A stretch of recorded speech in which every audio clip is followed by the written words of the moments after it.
We're going to continue our efforts of producing the art assets and stuff for the upcoming Eberron adventure, Crystals of Mabar. So it's a book cover we created back, I want to say, around episode 40 something. Sounds like my signal's coming in okay. So you can check that out to see how we created the cover that we have here. I'm just going to do some promo stuff here real fast, and then we're going to kick off for a couple hours.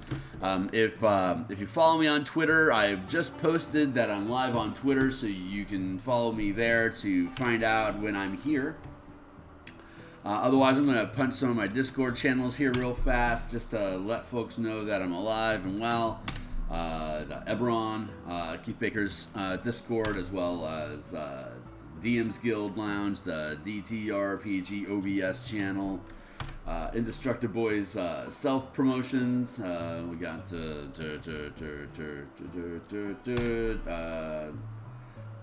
Drizazad's channel and Triumph Monk, as well as Dungeoneer Pack, Fry Mini, Zipperon, Cleric Corner, and Rich Mary. I just so you know who I am, my name's Phil. Hey.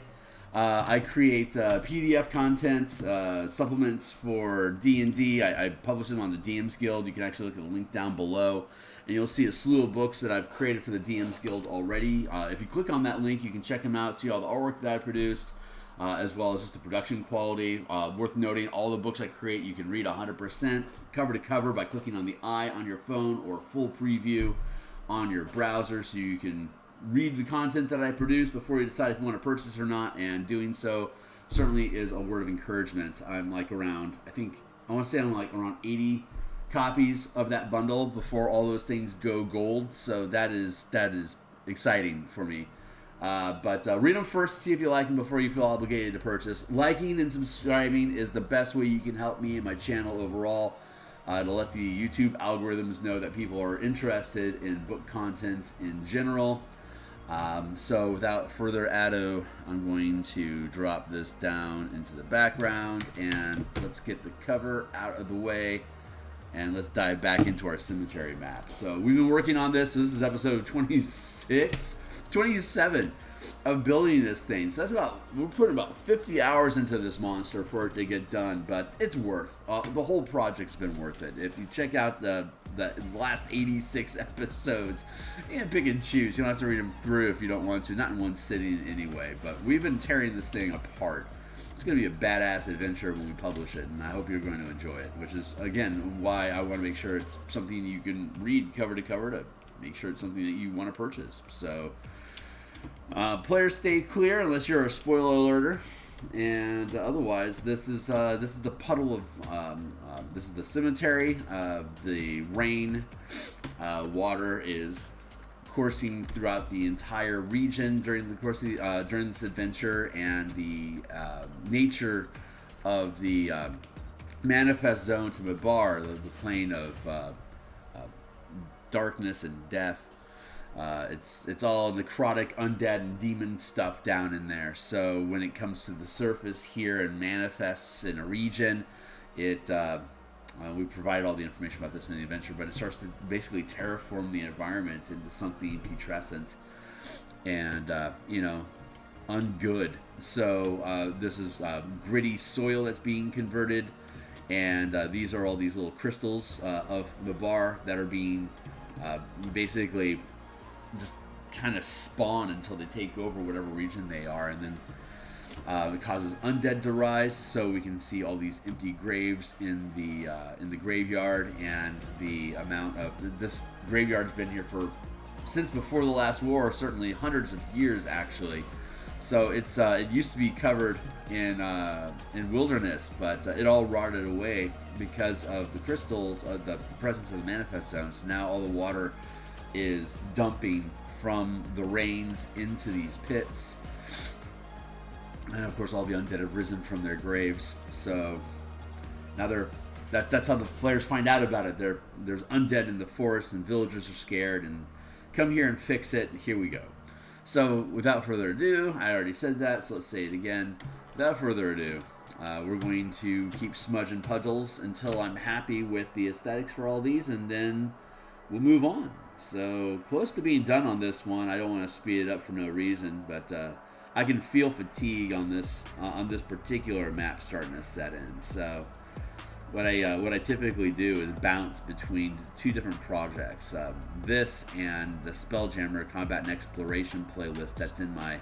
If you go to my YouTube channel, click down, you'll see a ton of different playlists. And the Spelljammer playlist is the other active project another active project that I have right now. There's also the Martial Powers development stream, which is mechanical development of mana options for martial characters to have instant and enchantment aura effects to aid them in whatever tasks it is they perform.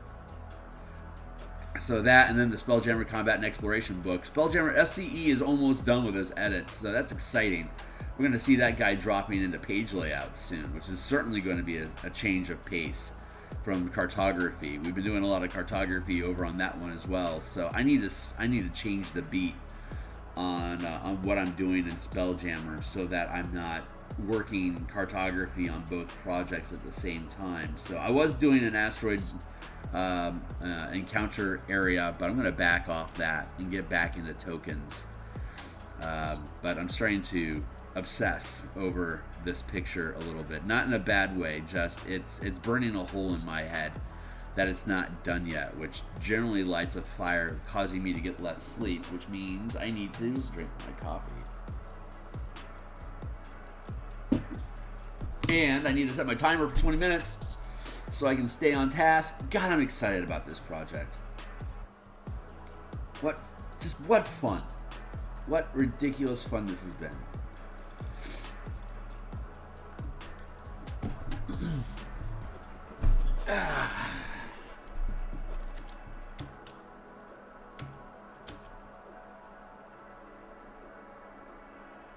I'm pretty happy with this puddle as it is. It just needs smoothing out a bit, I think. Overall, I think I like the smudgery that's going on inside of here. Where am I at? I'm at 40%. I'm gonna bump it up to 60 for now. Yeah, that's got the kind of movement I was looking for.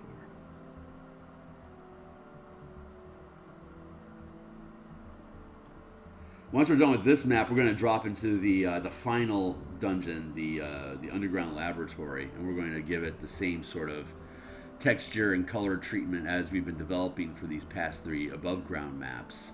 They've really given us a good language to communicate the different things that are happening as a result of Mabar's presence in the area, and that presence intensifies underground. So we'll be able to take the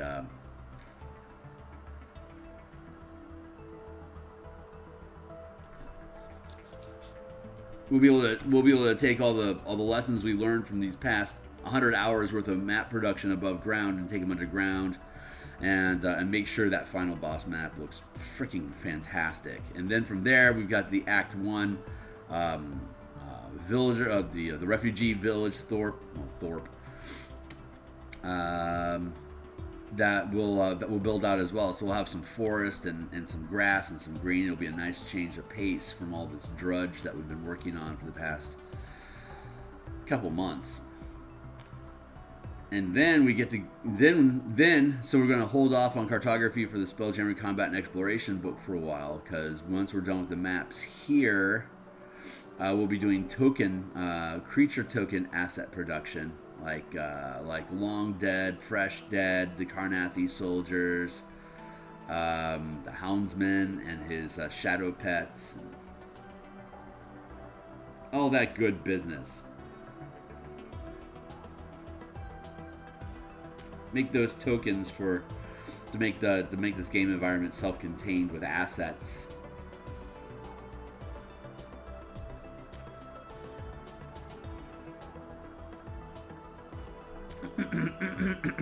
Both black and white and color tokens. That way you can either use it at tabletop with low ink usage or virtual tabletop. So we're going to so in Spelljammer we're going to continue our token production there, so that we'll be able to flip between the two.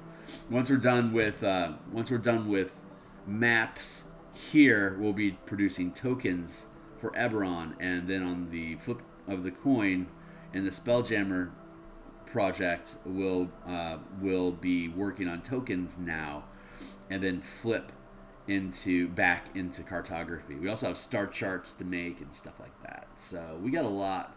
Honestly, I got a lot of assets to produce for a lot of content, which can be very intimidating. But which is why I want to make sure I have multiple projects going. So I'm always excited about whatever it is that I'm working on for the day. Like I literally could not stop myself from jumping out of bed to attack this thing this morning because I am really excited about it. But all these things take a lot of time, which is why I produce books so slowly. It also doesn't help that like every project I want to do is over 100 pages. So all that crap not only takes a ton of time just to develop, but you also like all the play testing that goes along with a large mechanical volume or a whole adventure. That stuff takes time.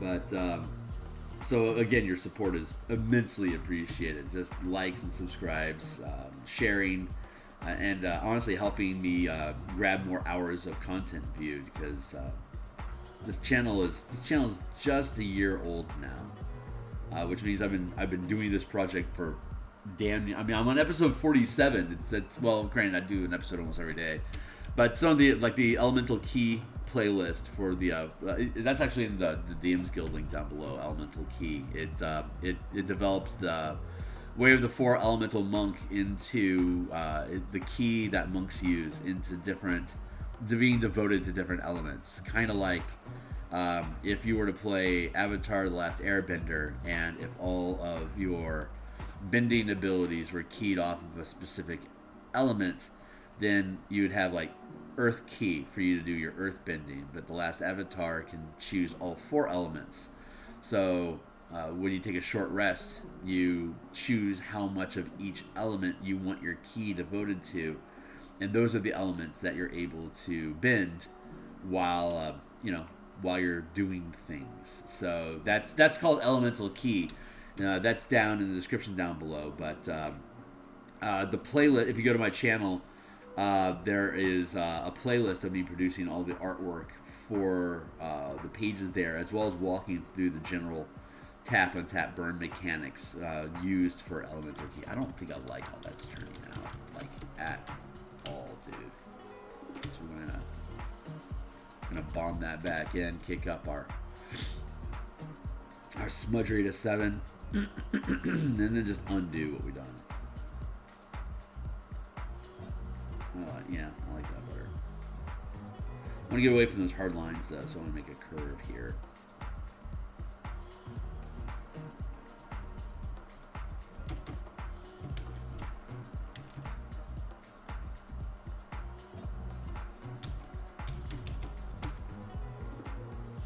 Okay.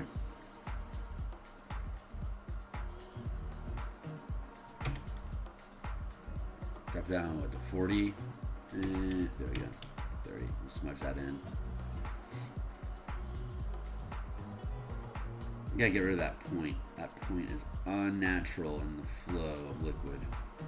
Even unnatural, evil liquid.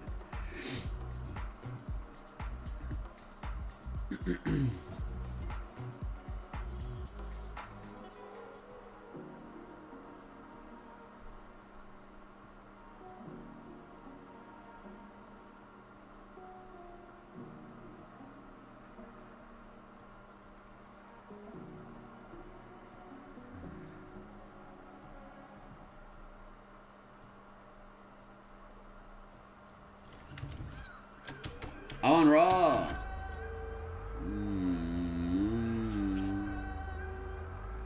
This is a cool song. It's one of my faves. I've been listening to this song for a year and I still enjoy it. Granted, I only listen to it maybe once a day, so it's hard to get burned out on a song you like if you only hear it once a day. But I actually hear it like maybe once every 3 days. There's like, I think it's like 16 hours worth of content on this stream channel that I built in Epidemic. So a lot of songs I won't hear for a week, which is certainly easy to keep in my roster, something I enjoy listening to. I mean, it's no Led Zeppelin, but come on. It's good music. It's hard to compare genre music to each other, or even one band to another. You like a band or you don't. You like the music or you're not. You either like Led Zeppelin more than Rush, or you're boy oh boy. What's better, Zeppelin or Rush? It's like they're so different. You can't really compare artists like that. That's the cool thing about music in particular. You can't really say this. You can say I like this band more than that band, but at that level of production where you know who I'm talking about, it's like one's not better than the other. They just build their music good, and if you like their music, then they built it right. At least, right for you. I'm gonna take that up to 70. Keep pushing this stuff around.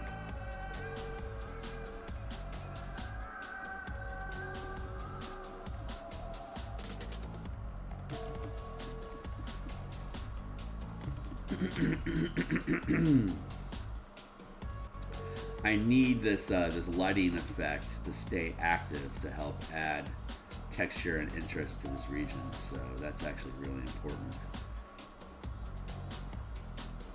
That I not accidentally homogenize all the color in here.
I'm going to leave that for a moment. I'm going to drift back over this way. I've found my way falling into the middle of the page all the way across the other side without completing my circuit around the perimeter. I need to fix that. That should help me inform where I'm going with the rest of the piece towards that interior, which was always my goal, and I just lost my way here for a minute, so forgive me for my trespasses.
Thank you. Good. Still going.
%. I don't think I need to be that tight.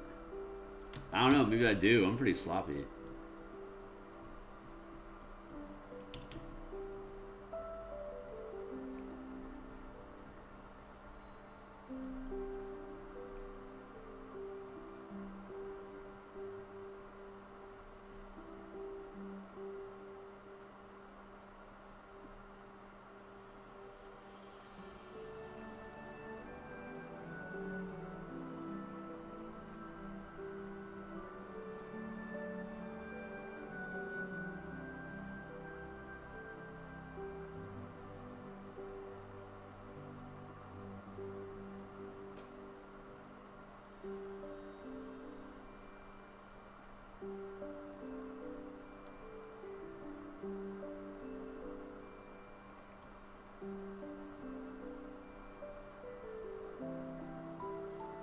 Oh wow, something's moving through me.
Yeah, this is apparently taking me. I'm not as. I don't feel like I'm nailing these pixels nearly as smoothly as I had yesterday. Just noticing the mechanical difference.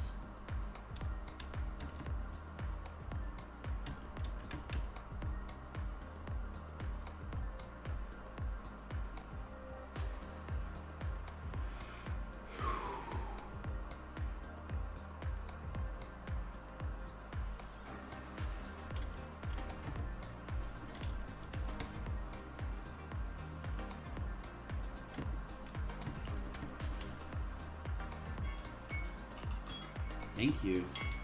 Keep it going.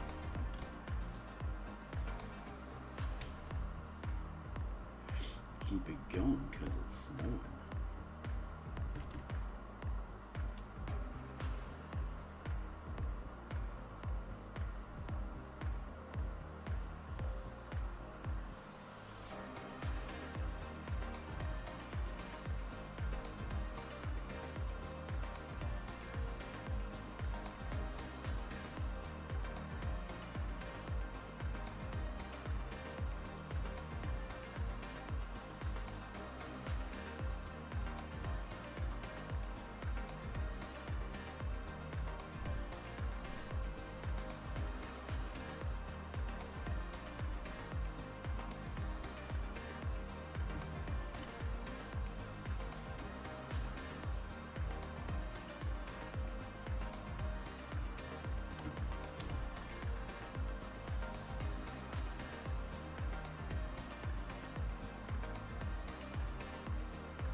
Starting to spill into the interior. I'm supposed to be working the perimeter.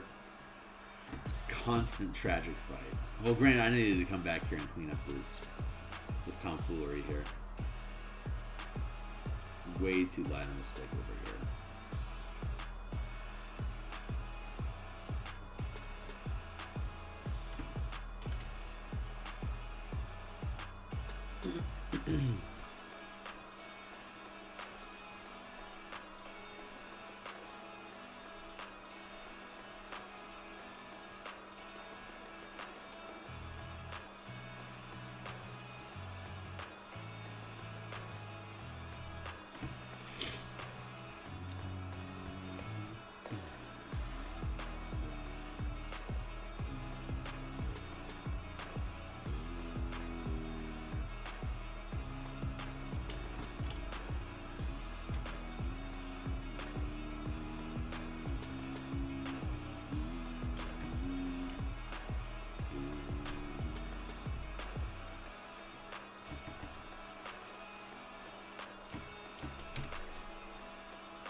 Apparently I don't have a lot to say today.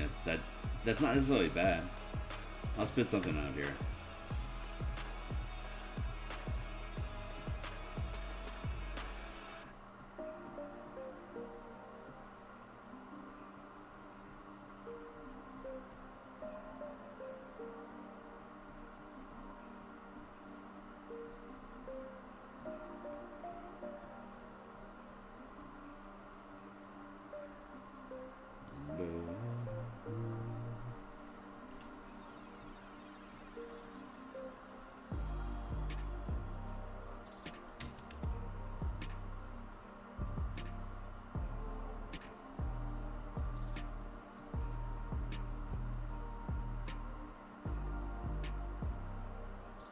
Oh shit. Huh. Alright. That's cool. Neat little black and white blip.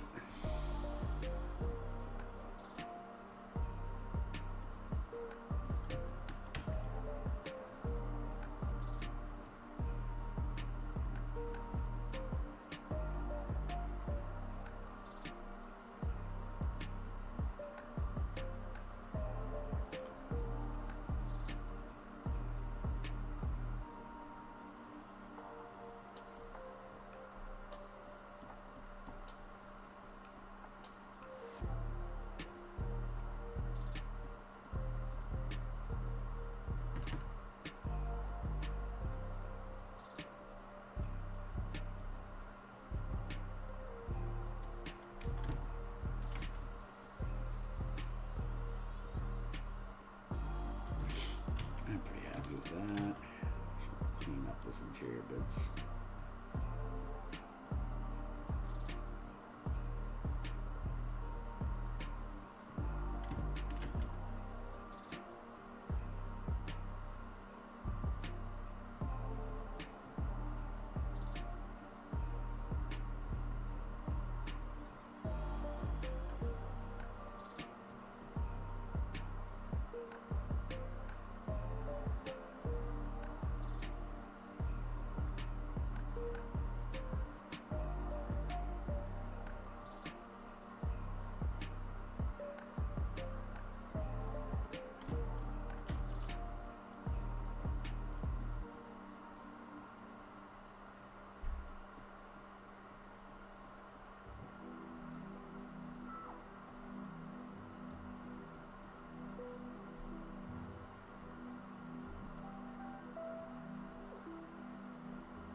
Okay, that's all okay. Leave that alone. I'm supposed to freaking leave that alone. I'm gonna go over here. Smooth this down a bit.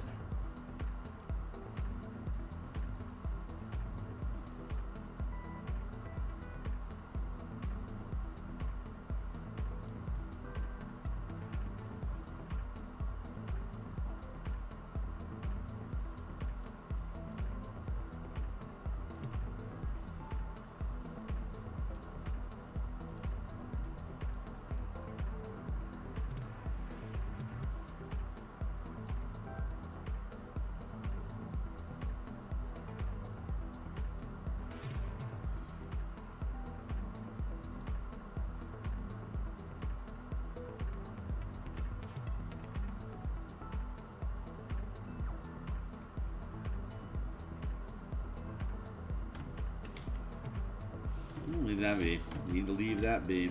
I'm gonna go right here, keep my smudge. I'm just gonna start working up that way. Working up the top of the page, up towards, yeah, up.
Yeah, I'm just gonna switch that out. I can see the need for texture, I just don't want it.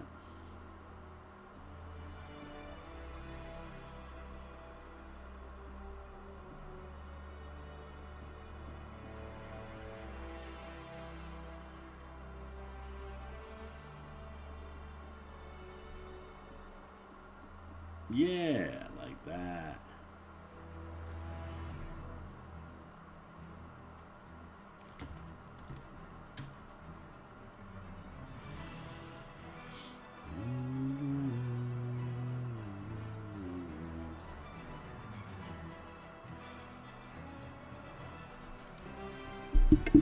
You know, I could be closer. Maybe.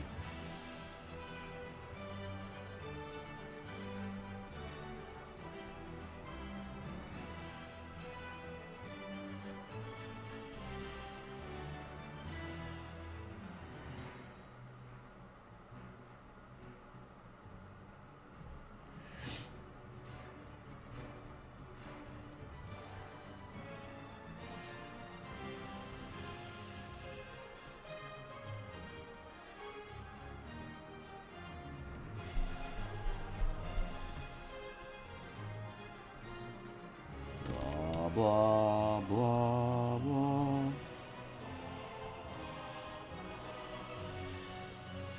Blah-de blah, blah-de blah-de blah. Blah-de blah.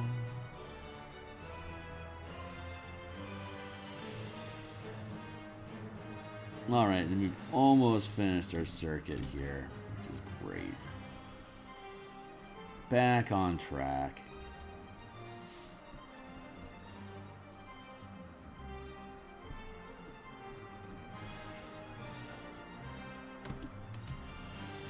Nice. Okay, cool.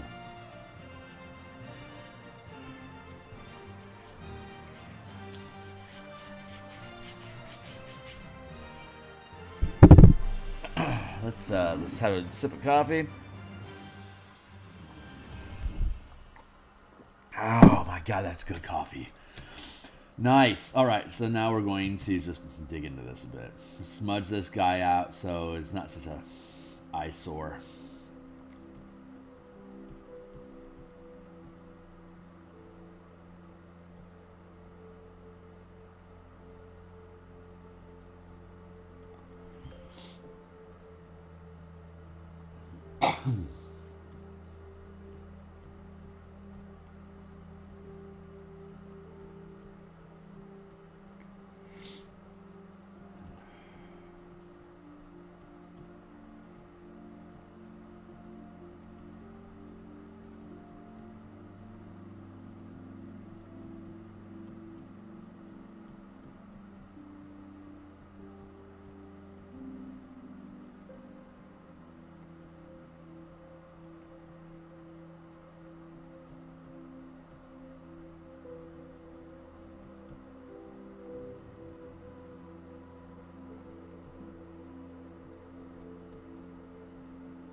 Huh, there's a lot of Tom Smudgery going on inside here. I think I want to do this. I'm going to drop down some new. I think it's the underlying layer. Well, the underlying's pretty smooth. Yeah, no, we can't do that. All right, let's go into the black. Blah, blah, blah, blah, blah, blah, blah, blah. There. There. That'll shut you up for a minute.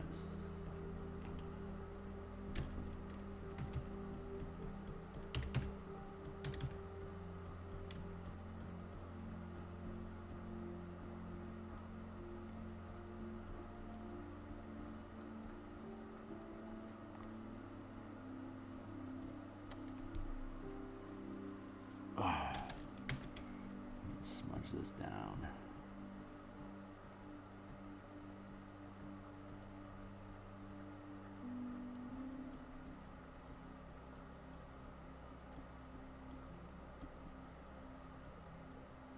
Man, I almost feel like this black here should be in another layer underneath this blue. It's certainly a way to do it.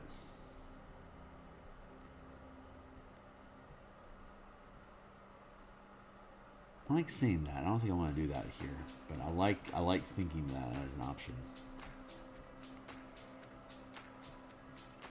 It wasn't me who said it, but God, I want to say it was like Mark Grenade. Maybe it was Prokyo. It was I think it was Prokyo that was saying that art is basically a visual. No, it was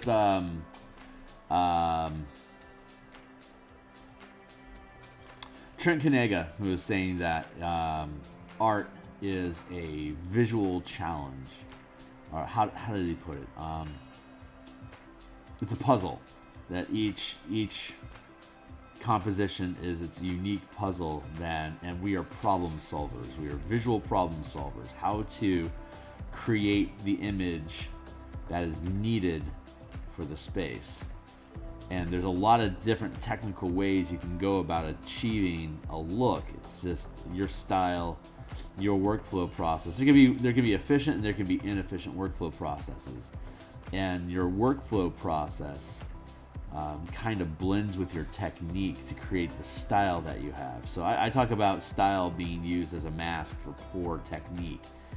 And I think the same thing can be said about workflow. Like, you can have an inefficient workflow in producing the work that, I mean, you can create gorgeous work, but if your workflow is garbage and it takes you for frickin' ever because you're not organized,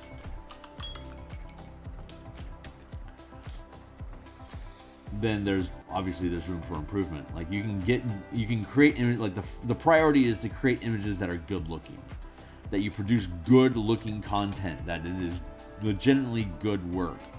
But beyond that, then you get into style points for like how quickly or how efficiently can you produce those results. As if it takes 20 years to produce one piece, then, you know, I'll see you. I'll let you know when it's done, bud. You know?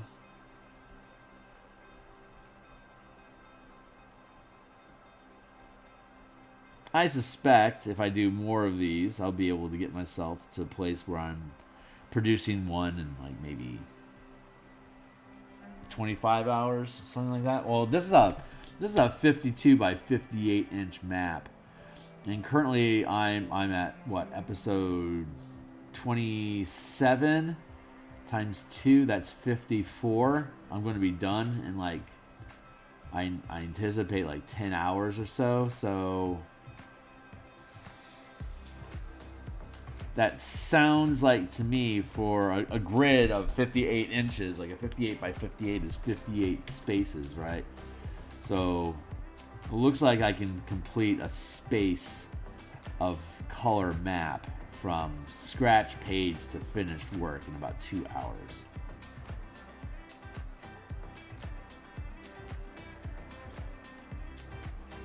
And obviously, if it's just a single 1 inch by 1 inch, it's not going to take me 2 hours to produce a 1 inch by 1 inch map piece. But as part of a larger composition that I have to think about, where is it flowing from inch to inch to inch, then I can see it having a little bit of a compounding effect where it would take more than 15 minutes per square. Well, maybe it would.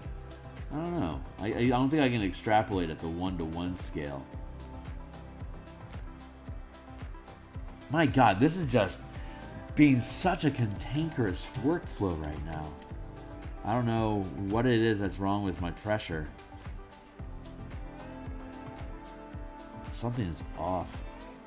It's me. It's my touch. I had a thing happen with my shoulder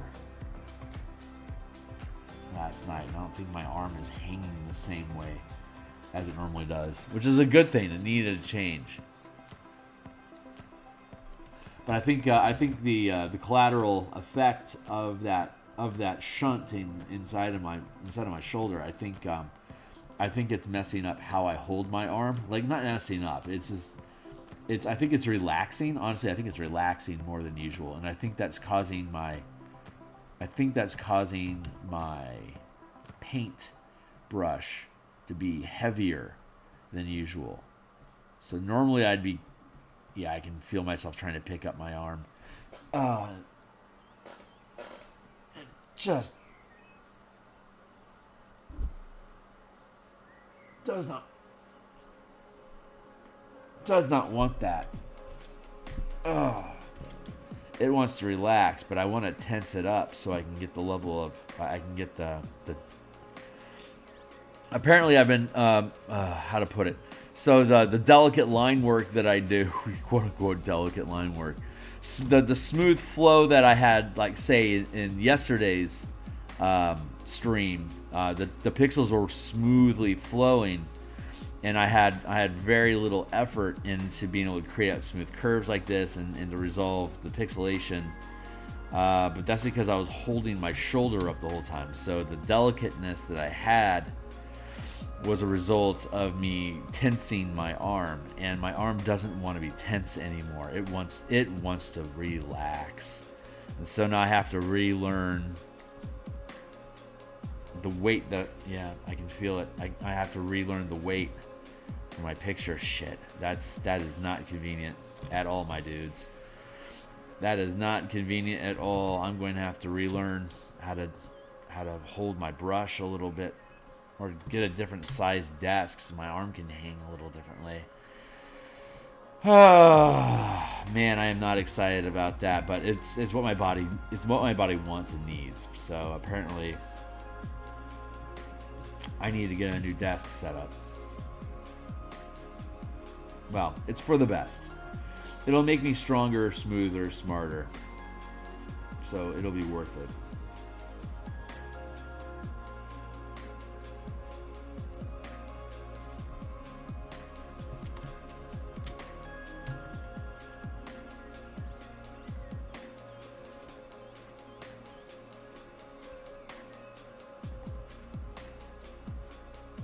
It'll be worth it. Where are we at? 7 o'clock?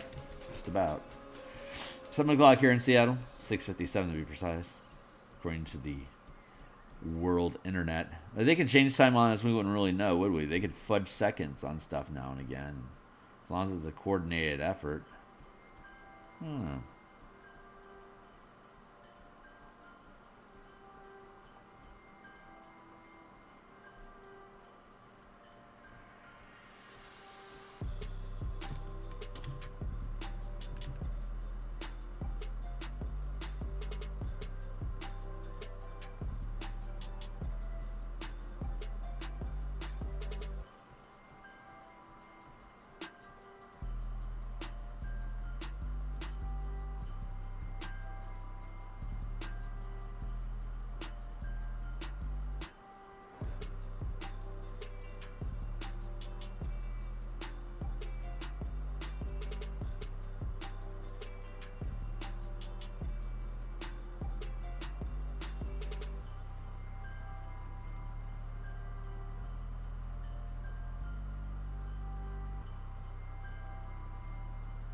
It's feeling pretty good.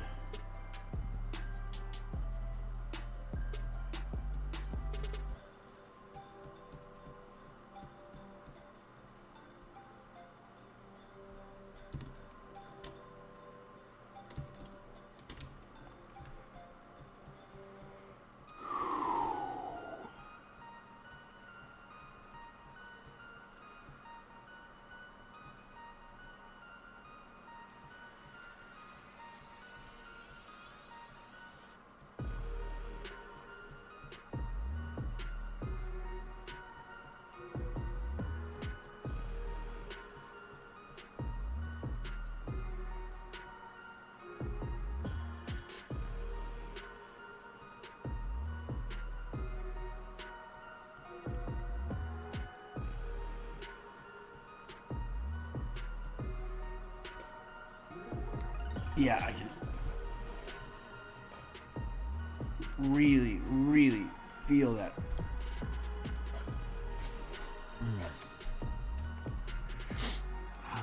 What can I do to change my world? How do I change my world to make my life better?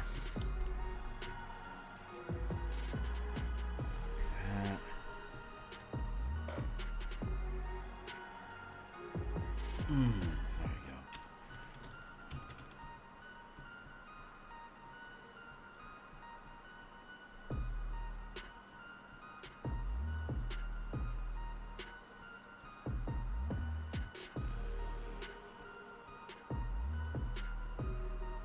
I feel it's more restrictive. I need a way.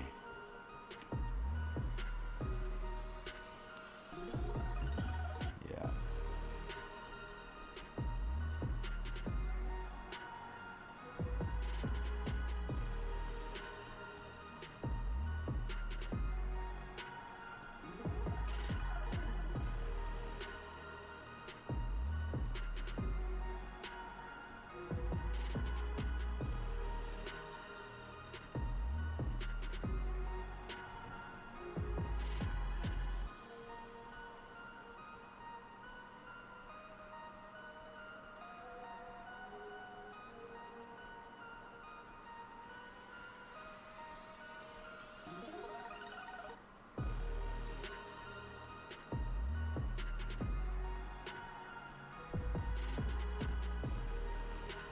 I'll figure it out. Apparently I need to get some height. Maybe if I just have proper posture, maybe that'll fix it. Yeesh. Posture. Let's see if I can get this to blend in.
That'll fix it. Hey, Renetico. Oh, you don't owe me anything, man. I'm just happy that you show up. Thanks a lot.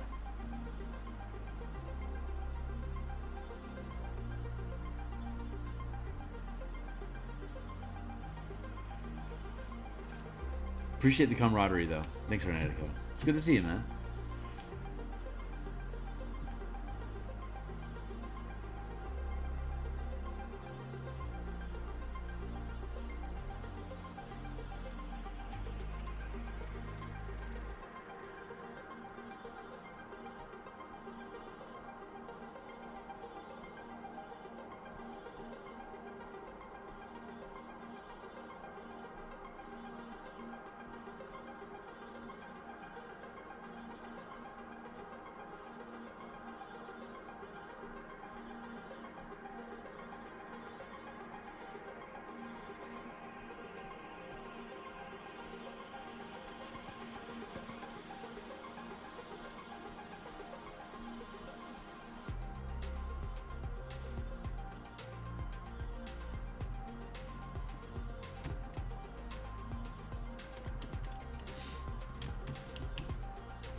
I do not have much to say. I got a lot of internal stuff going on. My shoulder is informing me of things that I am not at liberty to speak of. That doesn't mean to sound cryptic. There's a lot of internal stuff that's moving around inside of my space. The way that I hold my shoulder when I paint is forcing me to engage a muscle group that until today I didn't realize I had been engaging, and that muscle group is related to an old injury that I got in college. My shoulder got dislocated, and there's been a large amount of anger and guilt tied to that wound that I didn't realize until literally just now was being propagated. Like, I was maintaining that pattern of anger and self-blame. I won't bore you with the specific details of the event, but the end result was me dislocating my shoulder, and I blame myself for that injury. I was in college. I didn't have any insurance. I was off my parents' insurance at that point already, so I was on my own. I couldn't afford to fix it. It healed itself. The best that a 20-year-old dislocated shoulder is going to heal itself, but I don't think it's set properly. And so there's been this weird knot of pain in my shoulder ever since. And the way that I hold my body while I'm painting actually perpetuates that tension of holding my shoulder up. So basically my internal systems are informing me that every time I paint, I am triggering that sense of anger and self-doubt caused by that injury. And I'm only just now becoming aware that if I don't change, there's been more things that have been growing as the tension remains.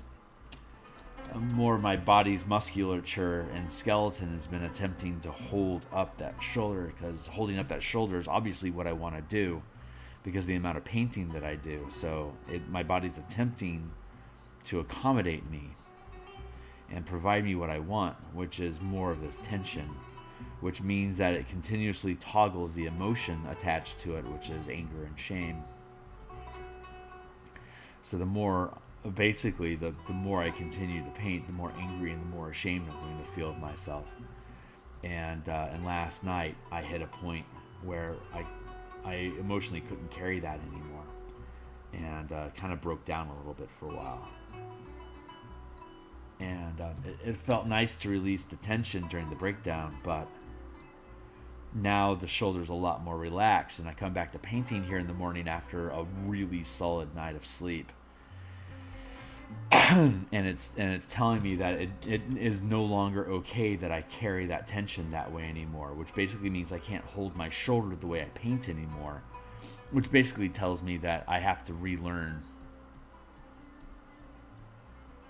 to a degree how to paint. That is not something I was expecting to hear this morning, but apparently that is the message that is being transmitted to me that I have to hear loud and clear. So I'm gonna have to get a new desk or either a new desk or a new chair, which doesn't sound that tragic. I just need like another.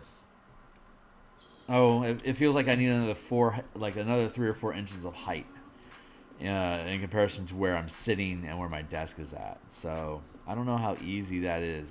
It's awfully specific. I think I've been aware of this because I keep trying to stack up pillows underneath my seat to give me more cushion. I thought it was just because I had a fat ass and I wanted more cushioning. But it turns out the truth is that I want more elevation so I can relieve that shoulder. And apparently I've been attempting, like low-key subtle, trying to do this. But my body is, I don't know how good your body is, but my body I don't have a good relationship with listening to my body. So telling me stuff like that, I don't understand what it's trying to tell me. God, I have a splitting headache from trying to release that tension in my shoulder. This is insane. Oh, God. My body is tearing itself apart. Monaco says, that's pretty rough, dude. Hopefully it turns out. It will. It's... My life is a cascade of discovery, and it leads me to one beautiful revelation to another. So, thanks for... I'm literally just speaking what's happening to me as it happens. So, like, this is all me discovering this in real time with you. So, it's it'll resolve. Thanks for caring. That's very sweet of you. I want to acknowledge the cheerleading that it is. I will overcome this obstacle. It's exciting. Honestly, it's exciting to become aware of it. Like what if your foot was broken? My friend Harry had a broken ankle, and he walked on it for 8 months because he was in college with me. It happened about the same time, actually. But yeah, he broke his ankle, and he didn't know it, so he walked on it for 8 months. And then when he started trying to get into jogging just to be healthy, he couldn't do it because his ankle hurt so bad. That's when he realized that his ankle had broken and it had reset wrong. So he had to have it re-broken and reset so that the joint would recover. I don't think I'm going to have that problem.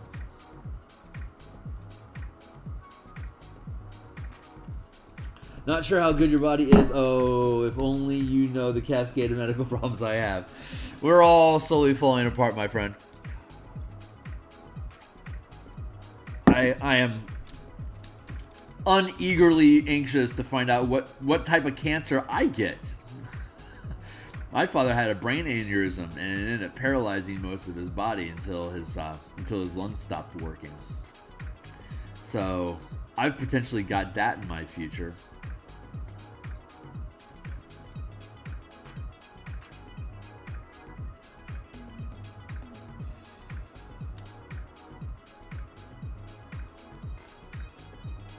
C-suite commentary with artists. Yeah, no kidding.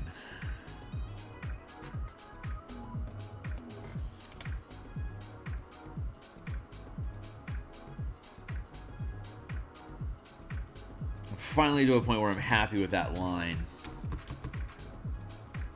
Now we can go out here and blend this stuff in.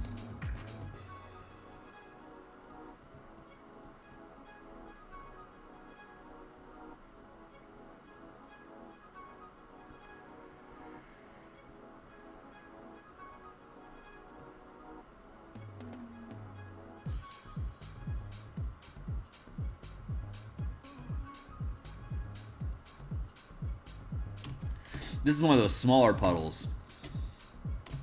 This is the amount of work that's taking for this small puddle. This is 5 times that size. So I'm going to do this puddle, then I'm going to do this puddle, and I'm going to do this puddle, and then I'm going to do all this grit inside of here, and then I'm going to do this one, and then this one, and then we're going to finish with this one, which is the reverse of what I normally do. Normally I do the biggest thing first, and then work my way to the smallest. But with that, with how much is going on up there, I actually want to build up to it to get myself better and better at working these little micro systems to make them blend together. That way, when I start painting out into larger and larger pieces, I can start connecting those micro systems together into a larger ecology inside of the puddle. So it all, looks like it belongs together. I'm gonna drop that down to 40%.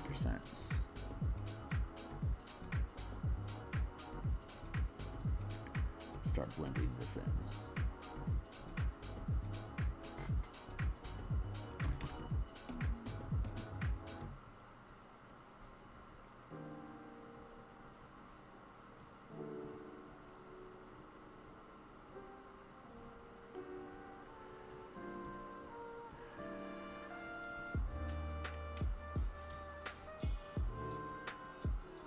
The that asteroid map that I was working on the other day was really cool because I forgot how I was texturing the asteroids when I was working on the Omama map, the Big Mama map, the scavenger hunt map. Thank you. And yeah, I forgot how I textured it, but I was able to go back into these videos and just watch for like 10 minutes.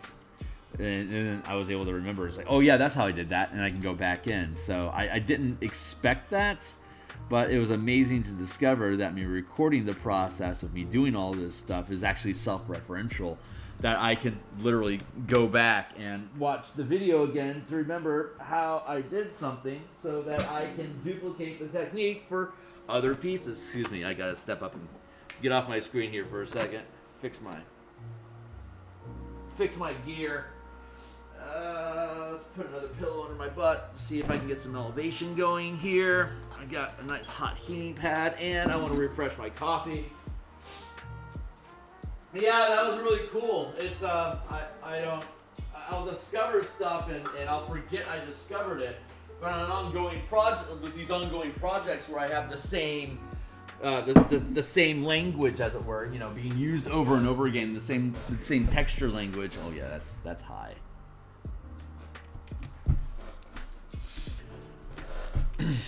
Here, tilt this up a bit.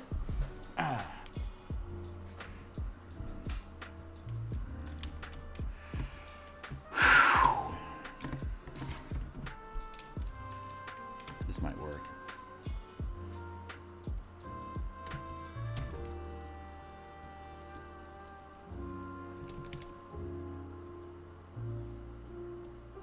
A little higher up now.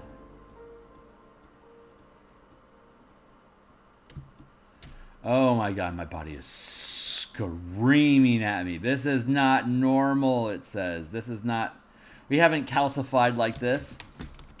What are you doing? Like, dude, we're trying to heal. It's like, I don't want to heal. Yeah, the body wants to sustain. Yeah. Ugh. The body wants to relax and sustain. If it can relax, it wants to sustain it. If it's being sustained, it wants to relax. Worst date ever.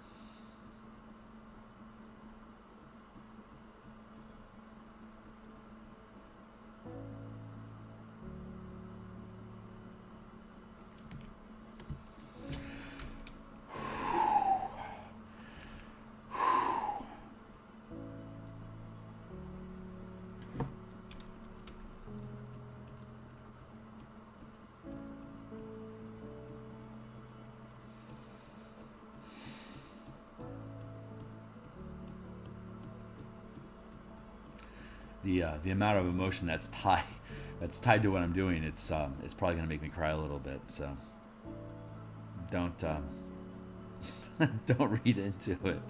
It's just an emotional release from tension that I didn't realize I was holding for potentially decades. Yeah, my whole I can feel that. I put another 3 inches worth of pillow underneath me, and I shifted where my art pad is on the desk, and I tilted where the keyboard is at. So now all my body's hanging differently now, and I'm trying to allow it to stay in this hanging place without being supported on my elbow that pushes my shoulder up. And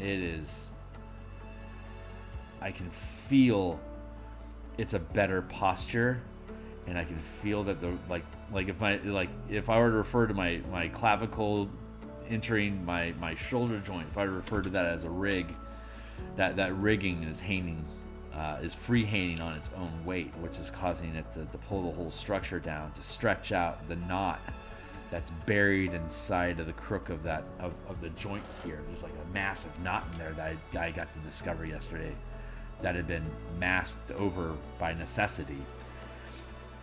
And it doesn't have to be concealed anymore because it's found a way to communicate with me, and it's in the process of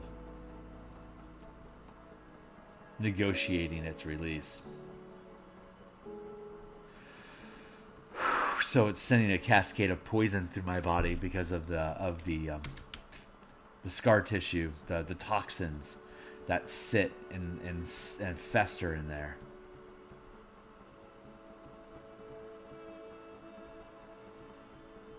When you release the tension of a broken joint, it starts releasing the bond, it cements itself shut, and when it starts to break up, it starts to liquefy that cement, and the only way, of course, for you to get rid of the substance is to push it down into your kidneys to clean it, which means this poison has to flow through my entire body on its way to my kidney, which means it passes through my heart. And when it passes through my heart, it feels like sorrow, and like when something sad hits you, and you can feel that emotion surging through your heart. It's not that sadness makes you cry. It's that the chemicals produced by the sad emotion, or rather, the chemicals that your body is producing, feels like sadness. So this tension, this liquefied cement that's being washed out of that joint right now, it tastes like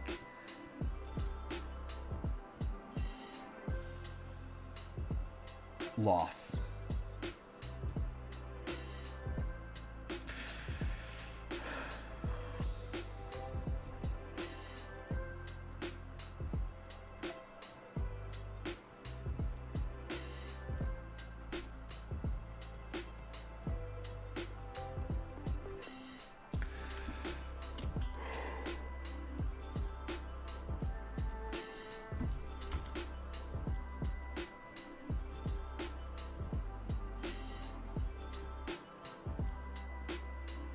So I've learned through that process over time that there's joy to be felt in the bad emotions, the terror, sadness, regret, doubt. These are all these emotions carry salvation, for lack of a better word. They carry relief. They aren't what is touch on, touch off.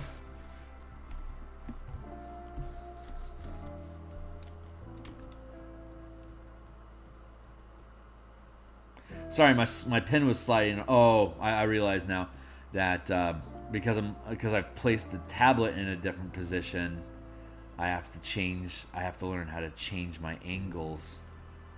Like, why is it sliding off like this? It's because I had to change how my tablet sits, and so now my body isn't on the same XY axis as the tablet sits, so things are sliding. I just have to make an adjustment. Mild in a couple of days. I'll never notice it again, I'm sure. Oh my god.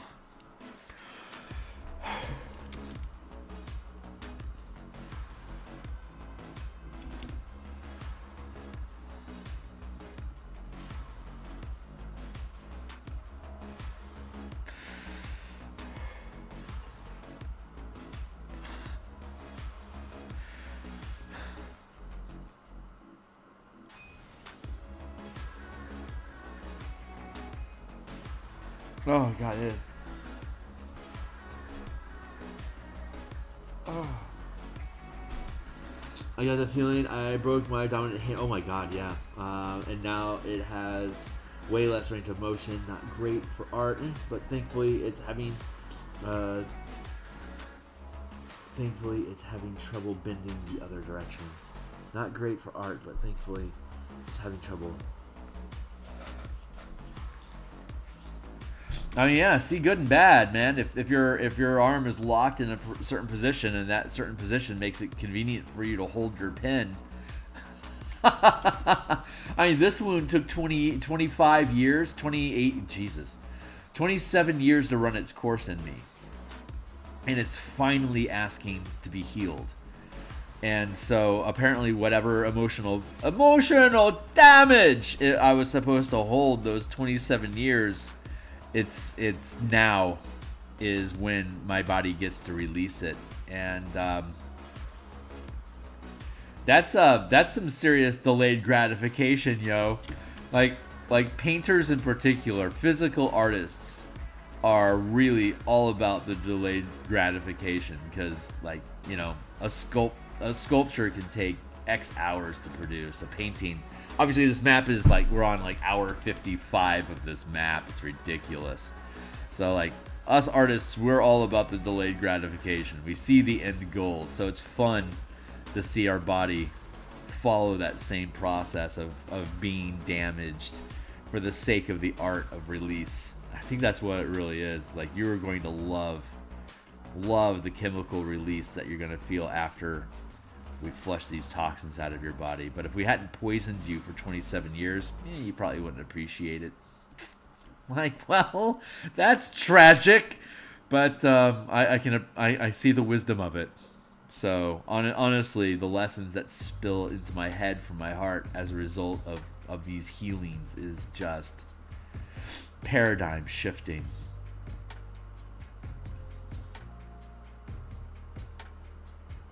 I mean, it's probably in combination to the hundreds of hits of acid that I've eaten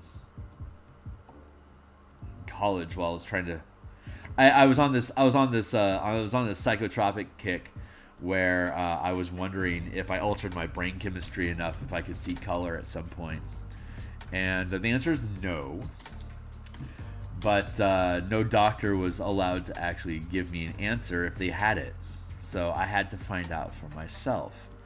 After a ridiculous amount, sheets worth of acid, and tons of mushrooms, the answer was no. I saw some interesting stuff, and I have a different relationship with, I think, with light than I had before the experience. So it certainly served me well. But my next step will be DMT, because that's supposed to supposedly that just separates you from your physical machinery altogether, which is what I need. I need to be able to perceive things without my physical machinery, so that I don't have the limitation of not having, you know, a color camera in my head. So for me to be able to discover if there actually is perception outside of ourselves or inside of ourselves somehow, I need a means to separate my body from it. Like acid and mushrooms, it uses the machinery of the body, and it presents new information in a different way, but it's still using the tools. But I sensed more about what I was looking at. Like I have heat signatures on things now that I didn't have before that process. So I actually did gain something from it. But it doesn't help me with like pastels and earth tones. This new information, I can't penetrate color palettes, those type of color palettes. But like neons, unnatural, sharp colors, I can.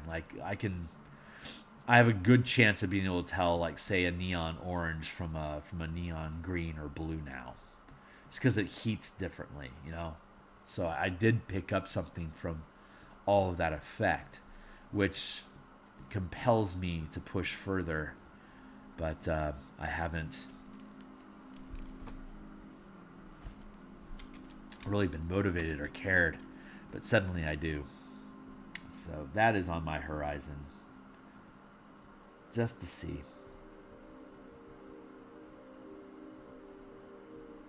And then the question is, well, if it actually does provide me with visual color information, will I be able to recognize it? Or will I just automatically scrap the color information because it's not part of my normal data set, right? It would be potentially irreconcilable data that ends up just being washed out in the back of my head when the signal gets transmitted from my eyes to my brain. If the chemical process we're talking about here ignores that effect and just boots information directly into my cortex without using the eye camera interface, will it again just automatically default scrapping the color data, or is it going to be coming from a direction so foreign to the tools that the information actually comes through as new data and I get to perceive it? And if that's the case, what happens when I wake up and I start using my tools again and I lose that color? That's the grand experiment.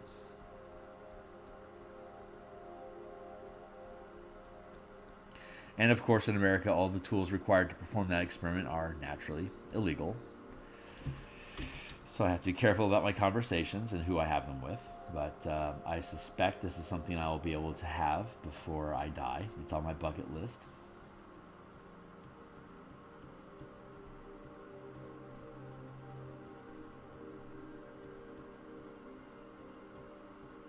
So I get it, where Neuralink is like, hey, if you're quadriplegic and you don't have anything to live for anyway, why don't you let us install this chip into your head to see if we can have you control a robot arm? It could kill you, but are you really living anyway? Is kind of the sales pitch in the Neuralink back aisle, Like, there's ethics against human trials like that. Like, don't prey on... You're not supposed to prey on people that are in compromised positions like that, because you really are asking. The payout would be ridiculous. So it's a compelling argument. If you're trapped in bed just as a meat tube waiting to die anyway and trying to find purpose, that is a compelling offer.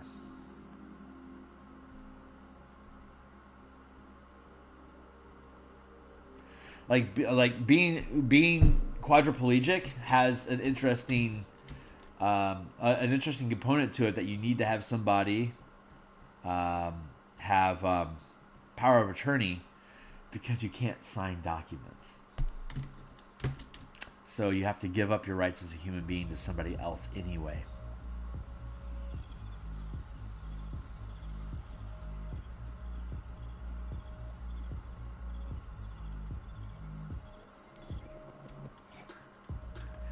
So that kind of an offer becomes incredibly compelling to somebody that's trapped in that kind of a prison. My prison is far more mobile, but I have one, and I can see it. Or rather, I can't, So, a human will do almost anything to try to break free.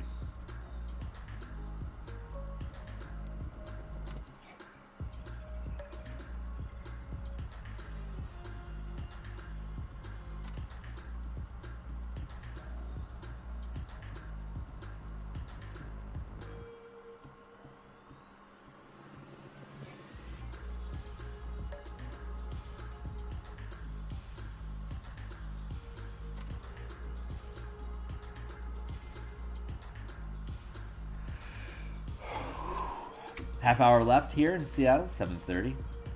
I might get this done in that time period. Not sure.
I like how that looks.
I thought of the I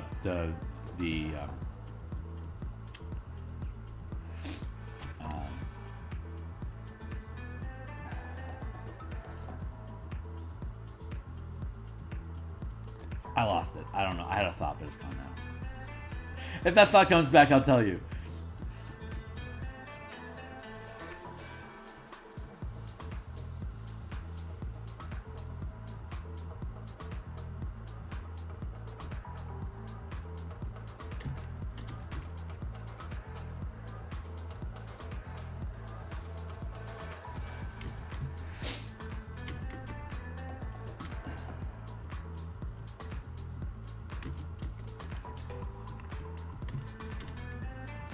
This is some subtle shading here, but that's why I get paid the big bucks.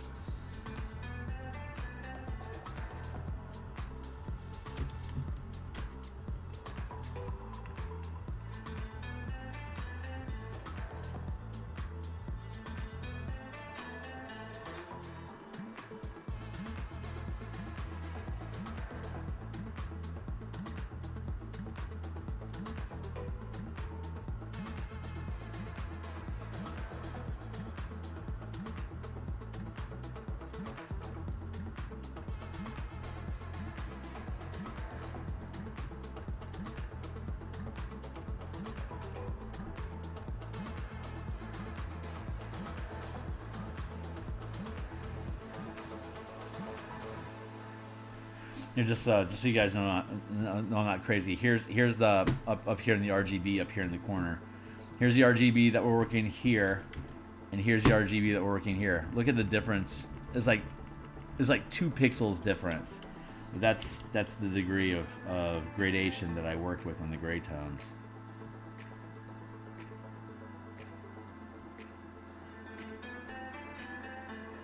Maybe it comes through on the machine that you guys are looking at, but that is the this is the degree of like when all you have is gray tone, like that's the only device that you have to see things with, you get pretty precise with it.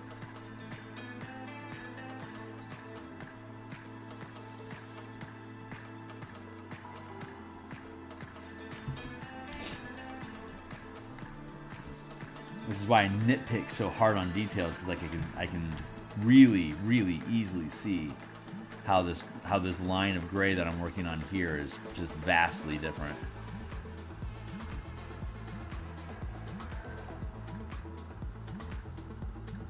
And it bugs me.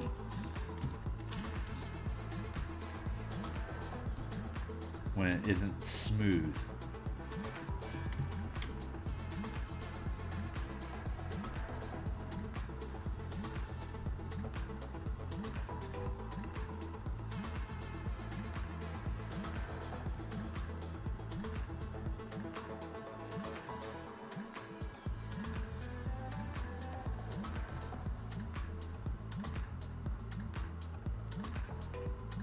I don't know, maybe it's clear as day to you too. But I obsess over it because it's the only thing I have.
I'm told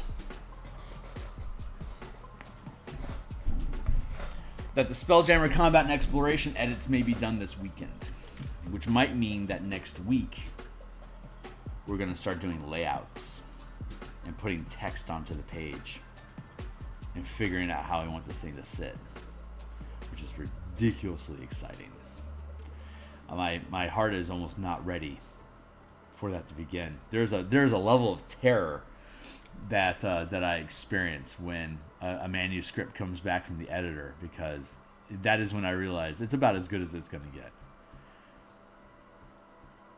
And so now I got to start getting ready to emotionally crash from people not liking it, or me realizing my biggest terror is realizing an aspect of a mechanic that I come up with in a book that I publish doesn't work. That regardless of the play testing that's done, somebody discovers a flaw in the system that isn't just me not explaining something properly, is an intrinsic problem with the system. A good example of this is the Color Mana Spell Point variant rules. When I had initially built them, concentration, the way that I rebuilt concentration did not expressly state that a DC is like a concentration DC equals half the damage taken versus like whatever other other than just normal concentration roll. And so that started creating problems when spells were being stacked up at higher levels. And I thought I had resolved that issue, but I hadn't. And it came back and bit me in the ass. So I had to fix the document. No, this is like maybe a year ago. But I was running on an assumption that there was notation about that in the document, and it came to realize that there wasn't. It's like, oh shit, I've been providing a shoddy product for all this time, but apparently it took like 2 years for someone to call me out on it. I'm like, oh fuck. I didn't realize that but my edit, like when you hire an editor, there's technical editors which hash through, do these mechanics work? And then there's proofreaders. And if you're exploring new stuff, you need them both, ideally in the same person. But when you're dealing with new mechanical systems, you need a technical development editor who can assess what it is that your mechanics are proposing and how are they going to actually jive with the game system that you're using. That was an important lesson in my evolution of being a designer. And I've gotten to a point where I'm a pretty damn good technical developer, but my proofreading is still weak. Like grammar and structure and natural language. If we're talking like 5e, for instance, the way that they word things is so wonky that that quote unquote natural tone does not come across naturally to most people. You know, it's very specific language without necessarily codifying anything. It's like the most lawyerese aspect of how you could express the language, express the mechanics in the game, which is great for everybody that's wanting to leave 5e but still keep the D20 system as their root for whatever game system that they build with. Quite frankly, just codifying stuff and referencing to what that coded language is. You can see one D&D attempting it with the D20 test nomenclature. You can tell that they're realizing, say, if you want to make an ability check, attack roll, or saving throw, modify your die result by whatever. I think they're finally realizing, oh, that is just the clunkiest, ugliest language we could possibly have done. And depending on how good of a job it is, and them codifying their language is going to set the bar for everyone else that's branching out into their own D20 system of how to deviate away from what one D&D has done. So it's actually really cool that Wizards is siloing themselves into this narrow focus of proficiency bonus per day, bonus of proficiency bonus. Like, it's such childish, simple mechanics. It's like so dumb. Like, it's such a dumbed down system that it works, but you can't really call it elegant. It's just simple. And that's actually, like I said, that's fantastic news to people that appreciate more mechanical crunch in their game, because while D&D can certainly be a good baseline game for just people to grok, once you play long enough and you're like, this seems a little thin-minded to me. And it's like, well, great, here's a fuck ton of other systems that people have created that are a little bit more complex, a little more mechanically complex, but will feel familiar. So why don't you try all these things out and see what you like? I like that. That is, I think, the greatest thing that's come out of this whole OGL debacle is people being able to look at, well, where are you going with one D&D, and how are we inevitably going to do it better than you? Because honestly, they don't invest in development at all. It shows. It really, really shows. It's ironic. It's not ironic. That's not the right word. It's typical. It's just, cynically typical that the company that would make the most money invests the least in development. Like, that's just corporate America isn't that just the pharmaceutical industry, right? Like, they're not willing to develop something unless the government gives them money. Otherwise, they're just spending most of their resources on protecting their patents. Because that is the least expensive thing that they can do to maximize the profits that they earn. Because that's what corporations do. They're mandated to sacrifice quality for profit. And it is so obvious in where Wizards is going with their 5e design work right now. It is such a shame.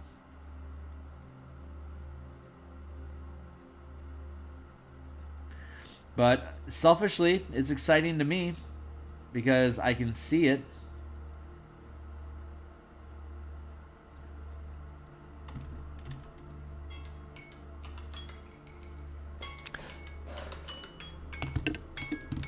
Alright, I have to set a special timer because I have 15 minutes left, so I need to put 10 minutes on the block. I did not get finished with this pool as intended today.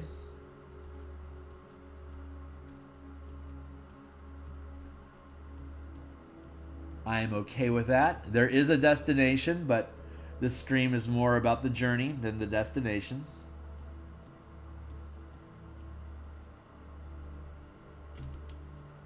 We'll end up getting there.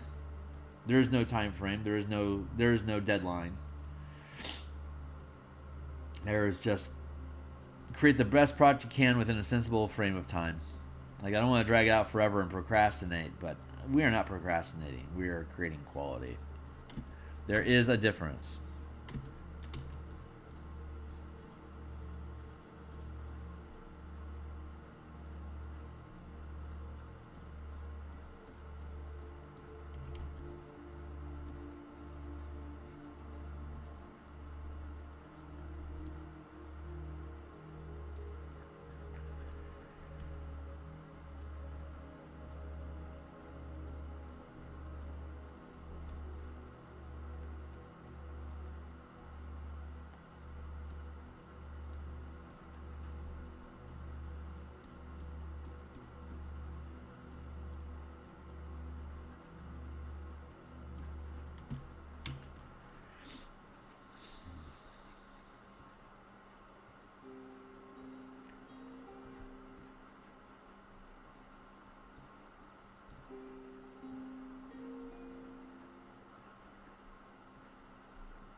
Just like that. Super good.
Oh my god.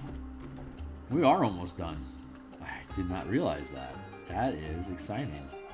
Do that.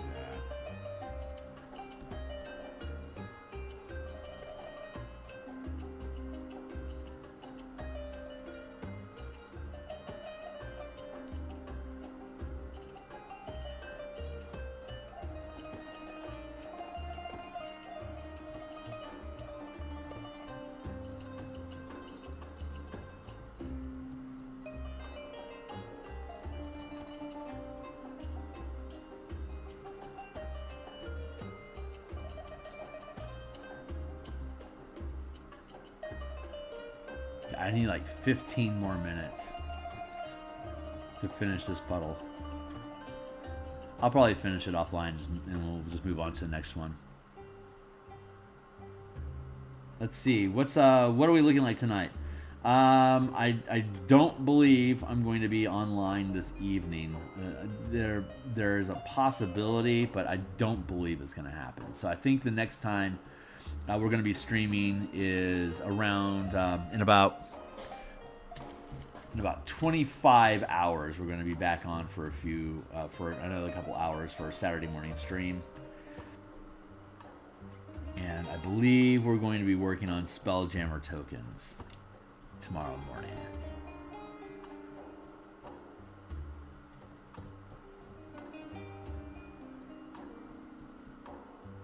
We still have, I think, 3 more creatures that we need to make tokens for from the Boo's Menagerie. And then we'll be doing ship tokens.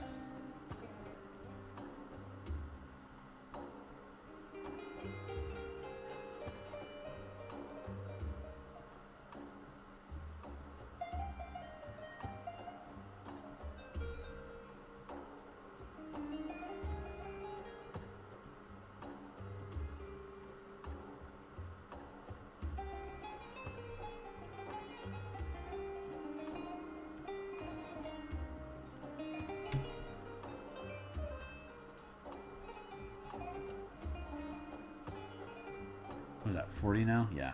40% is a pretty good smudge strength for making smooth gradations. Anything less, you're not pushing enough pixels. Anything more, you're pushing too many pixels at a time. And then I'm going to turn this sideways so it's less of a harsh angle.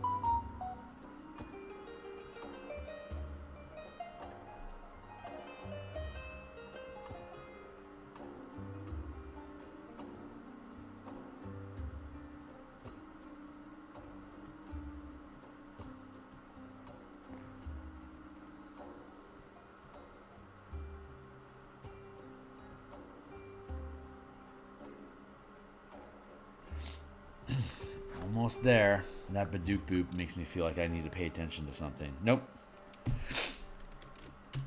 I've still got 5 minutes. Yep, 5 minutes. I ask you, please just give us 5 minutes alone, yeah. Just give us. Pantera, yo.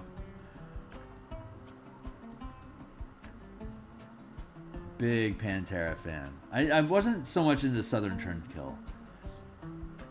But I was still on board with Pantera through Far Beyond Driven. That was a good album.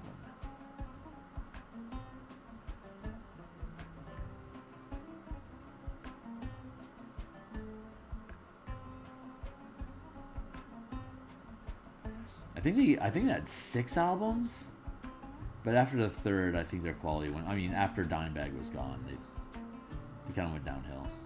Well, Dimebag was still around, I think, for Southern Turnkill. That album was only so-so.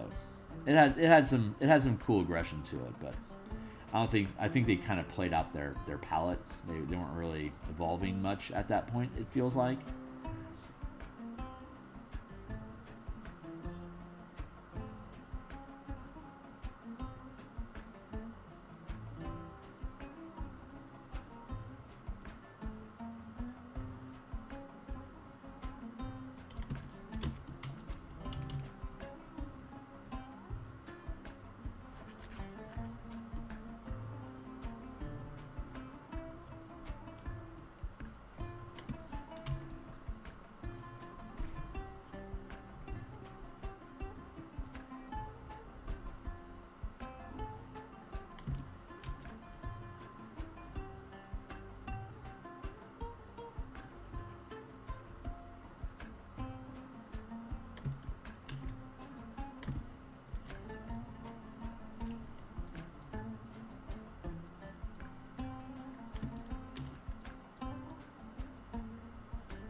All right, yeah.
Yeah, there's this mess over here I need to fix. Damn. Okay, yeah, I am not going to get this done in our time frame.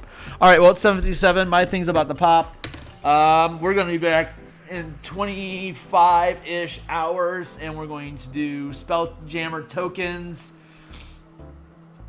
Yeah, let's pan out so people can gaze in wide-eyed wonder at the thing we've produced. There we go so far. So intense. Such an intense project. Oh my god.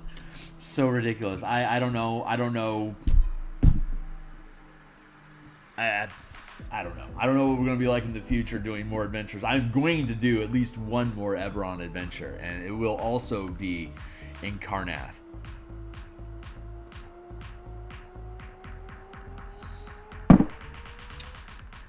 But that won't be until like 2025 probably. I think 2025 is going to be the year of adventure for Phil. But yeah, so this thing's coming along nicely. This is still a hot mess. That's a hot mess. We got a lot of shit to do, guys. So like, subscribe. If you've stuck around this long, you're my guys. So jump on board, like, subscribe, log some hours to help me get to my 1,000 subscribers and my 4,000 hours of content. Liking is the best way to show the algorithms that this is something that other people should like as well.